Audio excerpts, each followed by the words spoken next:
My name is Anthony Moreau, and I have Neil Prowse, our lead geo, and Charlie Greig, our lead technical advisor. Stepman VPX for part of the season. Amazing results we just came out. Neil, Charlie, tell us about the significance of them.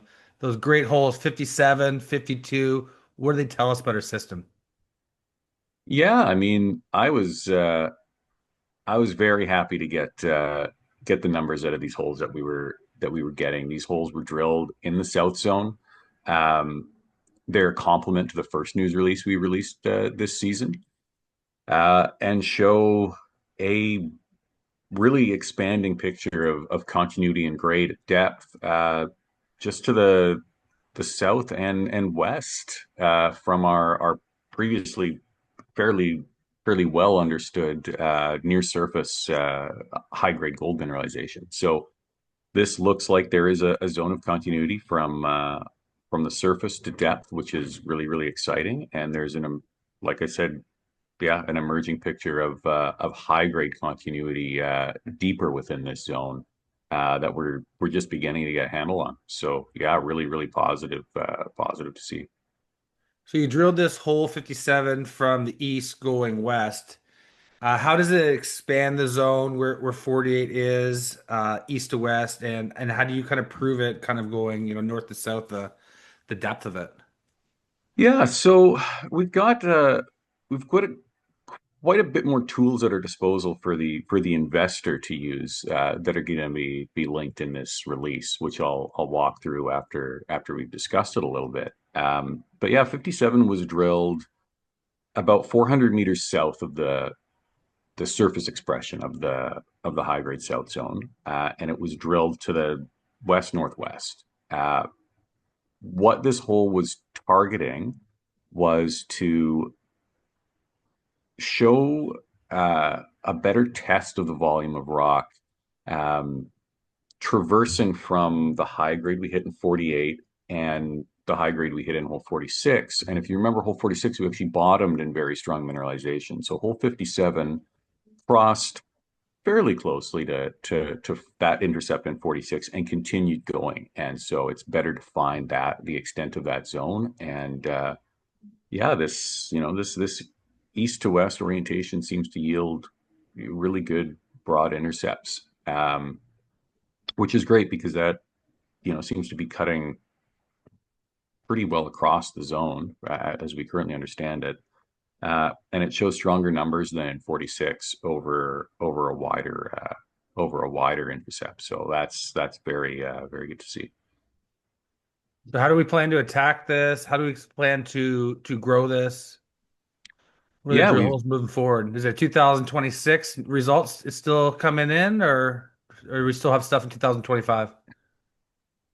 there's now that we've had the results of 57 in hand, we've been able to plan some strategic follow-up holes that aim to show continuity to the north. So we have some really nice emerging continuity in the east-west plane, but then we also know we have holes 17 and 31 that lie about 200 meters to the north of this section, um, as well as potential for mineralization to continue to the east. So we've got some holes on the western side that are showing that are designed to string this whole thing together from close to surface right down to depth.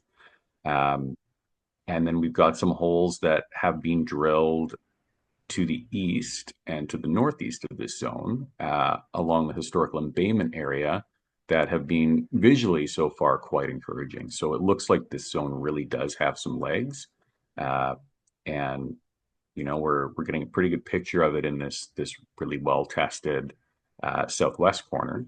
But there's a lot more room to expand it out to the east. Can I just jump in and ask you a Yeah, question, Neil? Geologically, is can you just give us a brief synopsis of, what that's related to, what's driving it or what's hosting it, that kind of thing?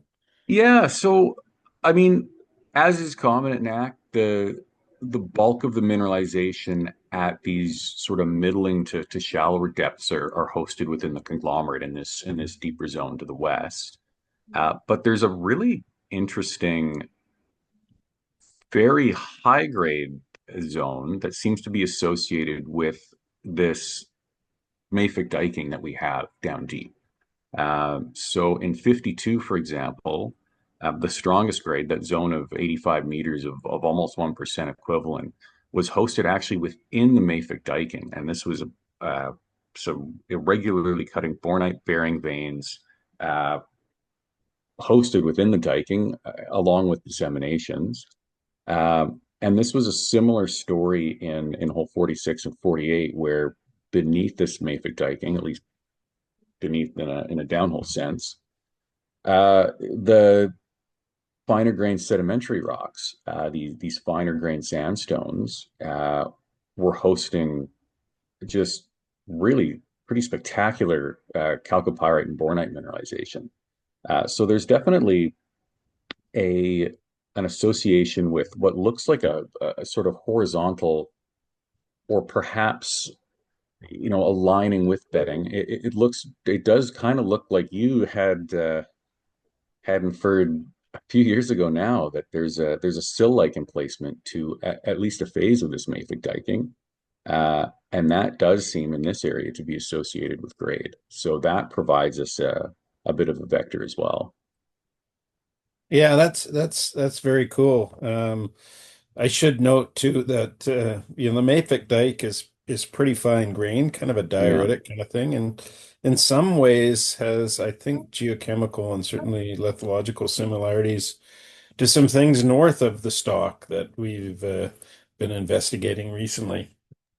So that's cool. The other thing that's that I recall about those that stuff originally is that it's very difficult to distinguish those very fine-grained dioritic dikes and possible sills from the sandstone itself. So really, really is a cool thing, and originally was a cool thing. So it's neat to see and hear that.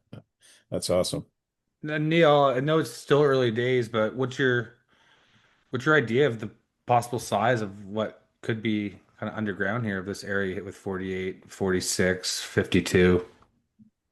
Well, I mean, right now, as we currently have it defined, the dimensions of it are fairly irregular. It's it's certainly not small though. We're talking about a an east-west strike length of this sort of flat lying, pretty high grade zone. We have intersected over 400 meters, right, in an east-west direction, and it goes this zone of really strong grade support in the overlying conglomerates and underlying sandstones.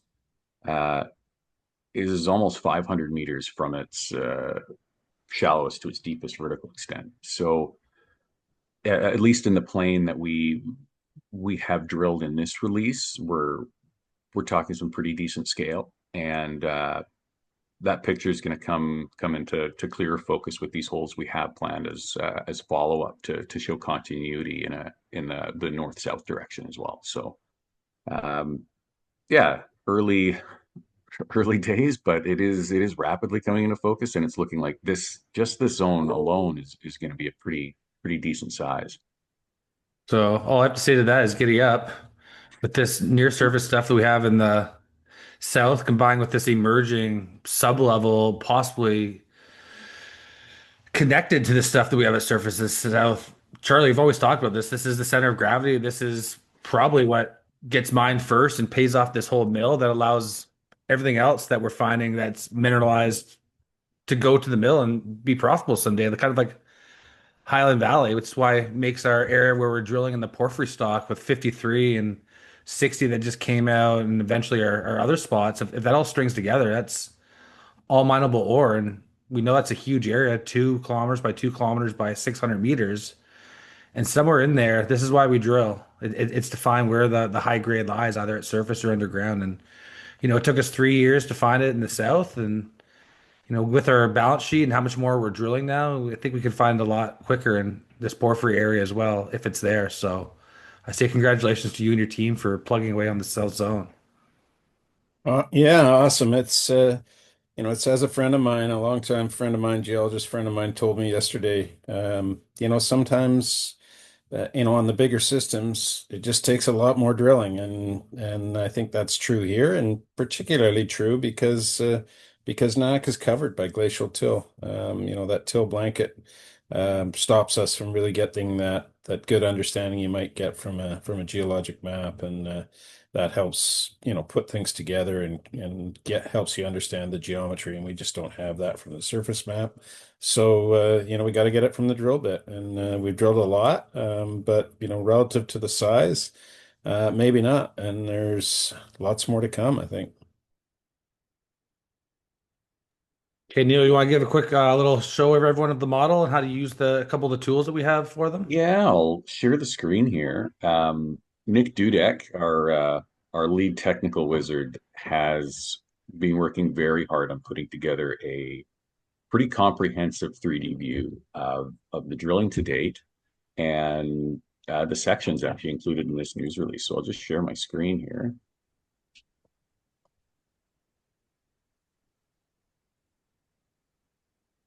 Yeah, can you guys see my screen? You can. Yeah. Yeah, so this is hosted on the American Eagle website, and it'll be linked in the news release. And what I have on display right now is the holes included in this news release, as well as the 2D section hung in the 3D space to scale. So you can see the color legend is the same that's included in the news release figures, and it's off to the side here. Uh, I should note it takes a while to load because there's a lot of data in here, and it's definitely best viewed on the desktop platform. It'll work in pretty much any web browser, but it's really easily navigated with a mouse. So your left click, your main click will rotate it up and down as you hold it, and your right click will pan up and down and left and right. So you can navigate through the system here. Like right now, all of these are toggleable with just a single click off to the side in the legend. So we have the December 11th South Zone news release holds up right now. Um, if we want to put on the October 7th South Zone news release and the September 25th South Zone news release, as we click those, these holes come into the oh, that's the North Zone one. We do the South Zone one here. Yeah, so it just shows the context of the rest of the holes. Um, and then you can view the other sections that we have draped in here. You can toggle them on and off. Uh, I think it's really good to show the scale and the relationship between what we're releasing, because typically we release these just clean cross-section figures to highlight the grade and the intercepts. I think it's really important that people are able to just see the full context and the full scale of everything. When we put in all of the holes,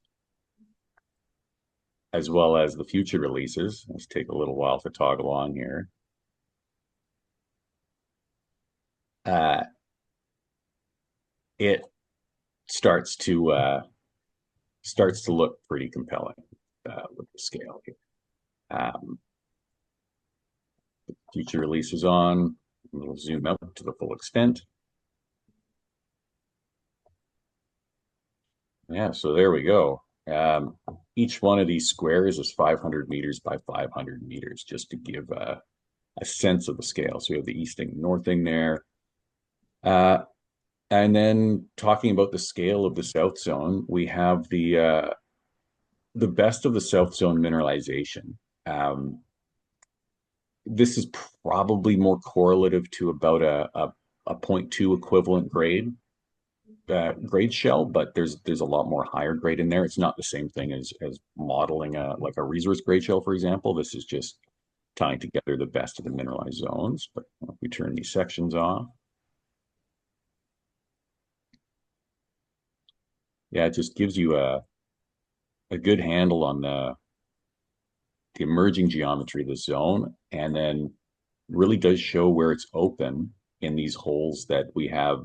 We don't have enough information to bring it out here in these holes that were drilled towards the tail end of 2024, but we have a fair bit more drilling that's going to expand the zone out to the east, and I think that's going to be pretty exciting. And yeah, a lot more news to come from some pretty broad step outs on the property. So yeah, this is a really, really, really cool tool. And I think we're going to try and continue to present a lot of our news in this way as well, where we'll drape the sections of the future releases so that people can just see where they actually are in the relation to property.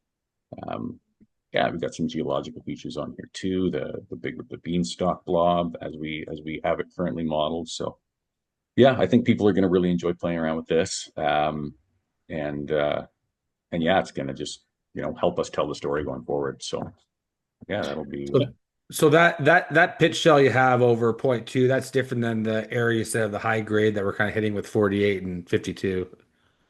yeah, not really a pitch shell at this point, but this is sort of defining our understanding of that south zone mineralization, how it starts on surface. Again, this is much higher grade than point 0.2 equivalent.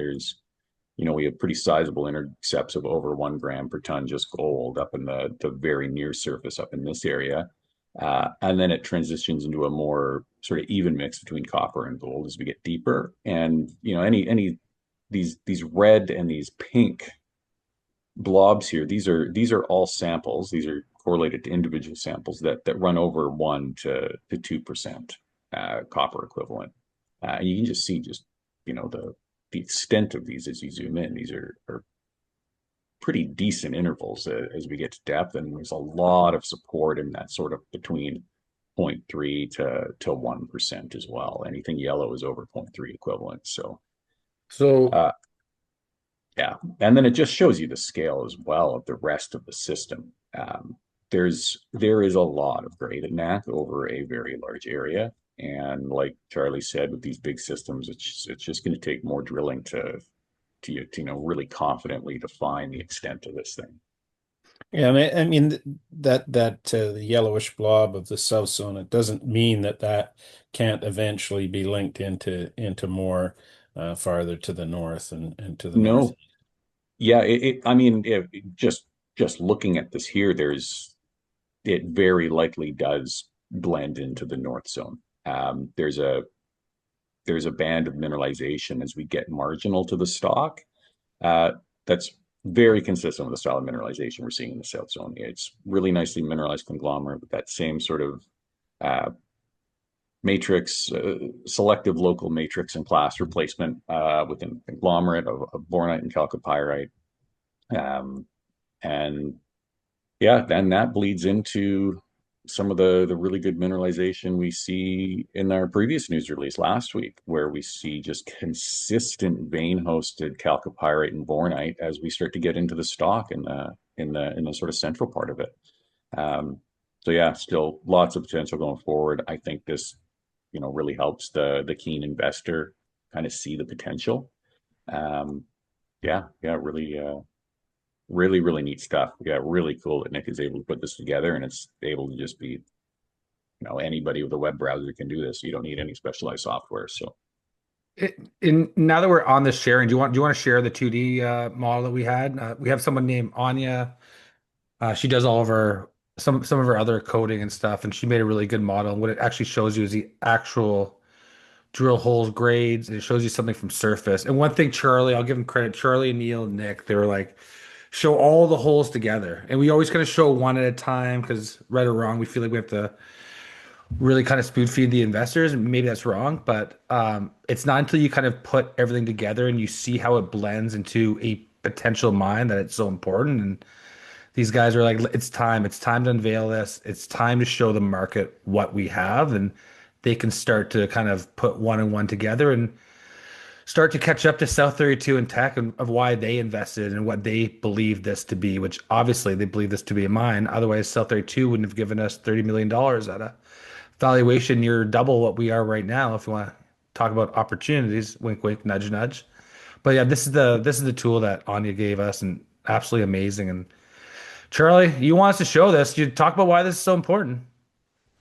Well, I just, you just need to see it in plan view. People are used to, especially some of us elder statesmen, so to speak. I don't know, maybe statesman is a little bit of an overreach on my behalf, but yeah, States you like to people. see a map view and be able to turn on turn on and off and see the progression in drilling, through time. So you can just click on and off. Neil, maybe you can do that for us, or maybe it's Tony. Yeah, no, Uh, it's all off to the side here. Yeah, if you can see the screen I'm sharing. Again, many of these layers are toggleable. So the stock outline, if you want to put the satellite imagery on, you can just see the terrain. It defaults to show the gray elevation model, but this is just you see cut block. It's just very gentle, very easily accessible terrain. Drive right onto the property. It's something we really like to hammer home on this is that the infrastructure here is excellent.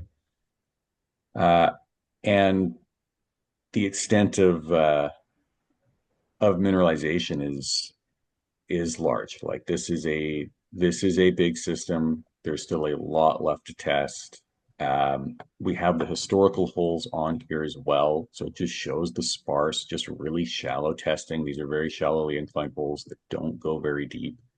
Um, a lot of room to expand this, and there's still even a lot of room within this main zone to improve our understanding of the grade as well. So we've seen this season that east to west drilling trend really does yield really strong results. It's going through the veining at a much more preferable orientation, and I think it's a much more true representation of the distribution of grade through the main zone and some of the holes that are maybe drilling a bit more parallel, sub-parallel to the dominant veining orientation down the bedding. So yeah, as our geological understanding has increased, the the whole design gets more effective to that goal of properly defining this. So yeah, I think this map does a really good job of just showing the extent so far, showing the open potential, and then just showing the scale of this. Some really nice large zone of high grade in the south zone, a really nice zone in the north. It's connected by a big plume of mineralization between 0.1 and 0.3% copper equivalent. Um, and that potential is very, very open and untested out to the southeast here. And yeah, we've put a number of holes in that area that I think are gonna really help us define that as a priority zone as well. So So if you see that for the listeners, if you see that yellow and reddish area in the south zone, that's the center of gravity. That's hopefully if this is a mine someday, that's what's going to be mined first, and it allows us to keep on extending those zones, fall into other high grade areas, but almost more importantly, it allows us to send everything else that's green and yellow to the pit as well. And if you put all that area together, you don't have hundreds of millions of tons. You have billions of tons, which is really significant. It's multi-generational mine, and if you compare something like Kemess, for example, I think Kemess has what, Charlie, a quarter billion tons right now. So Yes, still a big deposit, you bet.